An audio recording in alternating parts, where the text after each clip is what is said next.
मुबारक अजीम आबादी के बारे में पढ़ चुके हैं, अहमद फराज पढ़ चुके हैं। आज हम पढ़ेंगे हसन नईम के बारे में। हुस्न मत पढ़ देना, हुस्न उसका सबसे जुदा नहीं।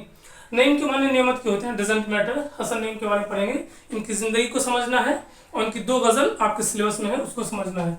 तो पहली चीज देख लेते हैं, इनका जो नाम था सैयद हसन था। असल नाम क्या था? सैयद हसन।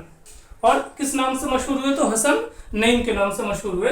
सैयद उसको कहते हैं जिनका ताल्लुक, जिनके बाप दादा परदादा, उनके दादा दादाओं के दादा, उनका ताल्लुक आपस में उनके खानदान से मिलता है, उनको सैयद कहा जाता है। तो इनके जो नसब थे, हसब नसब ही होता है, बाप दादा वगैरह, तो उनका ताल्लुक किससे मिलता है? हजरत अली रज़ी अल्लाह तआला अन्हु के खानदान से मिलता है। तो इन्होंने अपने नाम में क्या लगाया था? सैयद लगाया था।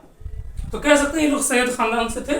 पूरा नाम क्या था? सैयद हसन असल नाम, और हसन नईम के नाम से मशहूर हुए थे।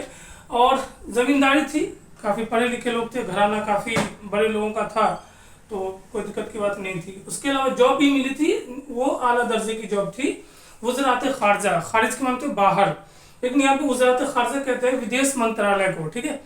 फॉरेन मिनिस्ट्री जो होती है हर सरकार के अंडर में, खासकर हम बात करें कौन सी सरकार, गवर्नमेंट ऑफ इंडिया की बात करेंगे तो भारत सरकार में विदेश मंत्री होते हैं, ठीक है। विदेश मंत्रालय होता है, गृह मंत्री होता है, घर का होता है, ठीक है।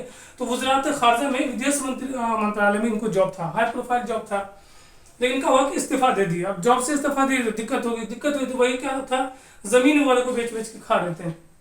इसको जो पैसे वाले लोग होते हैं ना, बोलते 12 बीघा में पुदीना था, सॉरी 72 बीघा में, और 12 बीघा में मूली, और 24 बीघा में क्या धनिया, ये सब गाजर। तो जमीन बेच के खाते थे। कौन? हसन नईम। और उसके बाद क्या हुआ, एक जॉब लगी गालिब इंस्टीट्यूट, दिल्ली में है, उर्दू का इंस्टीट्यूट है गालिब, तो उसमें डायरेक्टर बने। कुछ दिन के बाद इतने नाजुक मिजाज थे, नाजुक मिजाज मतलब किसी की बात सुनना ही गवारा नहीं, मानना तो दूर की बात, कोई कुछ बोला तुरंत लड़ गए, तुरंत गोली मार दी, इस टाइप का मिजाज, ठीक है। तो क्या बने, वो गालिब इंस्टीट्यूट के डायरेक्टर बने, ठीक है। लेकिन कुछ दिन बाद उसमें भी इस्तीफा दे दिया। तो क्या करें, तो फिर वही ज़मीन बेच के, लेकिन ज़मीन तो पहले से खा चुके थे। तो अब क्या बचा? गरीबी और मुफलिसी। गुर्बत और मुफलिसी इतनी आई, जॉब छोड़ने के बाद इतनी आई कि इलाज के पैसे का भी इंतज़ाम लास्ट टाइम में नहीं हो पाया। तो फाइनली मुंबई में 1991 को इंतकाल हुआ। 22 फरवरी 1991 मुंबई में इनका इंतकाल हुआ। किनका? हसन नईम का। किस हालत में?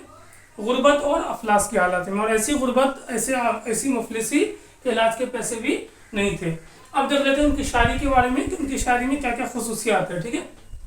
तो इनके जो उस्ताद हैं, ये जो जिनकी शागिर्दी इख्तियार किया, उनका नाम है फसीउद्दीन बल्खी। उससे ज़्यादा मुतासिर थे, उनसे इसरार लेते थे।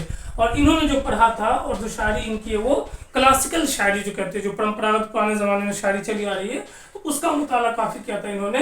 मोमिन और गालिब से भी मुतासिर थे, लेकिन फॉलो नहीं किया था मोमिन और गालिब को। कहते हैं तकलीद पसंदी इनको गवारा नहीं था, कि किसी के पीछे सबसे अलग हो, सबसे जुदा है, यानी अपने आप को सबसे अलग, इनफरादी बना रहे थे, अलग तरह के बना रहे थे। मोमिन गालिब को फॉलो, मतलब मुतासिर थे, फॉलो नहीं करते थे। इस गालिब के बारे में क्या, लोग गालिब के बारे में कुछ भी शेर बना देते हैं, इतने खुददार थे हम गालिब के, कभी क्लास नहीं गए, वो तो किसी की शौक ने कॉलेज पहुंचा दिया, ठीक है। तो मोमिन गालिब से वो पढ़ा था, मुतासिर थे, लेकिन तकलीद पसंद नहीं थे, फॉलो नहीं कर पाते थे, ठीक है। जदीदियत से भी मुतासिर थे, क्लासिकल शायरी का भी मुताला किया था और नए ज़माने की शायरी को भी फॉलो किया था। और यही उनकी शायरी में ख़ास बात थी कि उनकी शायरी में हुस्न इश्क था, दर्दमंदी थी, एहतजाज था, हर किसी को मानते नहीं थे। और ये ही उनकी शायरी की जान है, जो सबसे अलग करता है किसको? हसन नईम की जो है पर्सनालिटी है और ज़िंदगी है, शख्सियत है, उसको सबसे मुनफरिद करती है। ये रहा हसन नईम। अब इसकी 2 गज़लें हैं, दोनों गज़लों का मतलब हम देखेंगे, एक्सप्लेन करेंगे।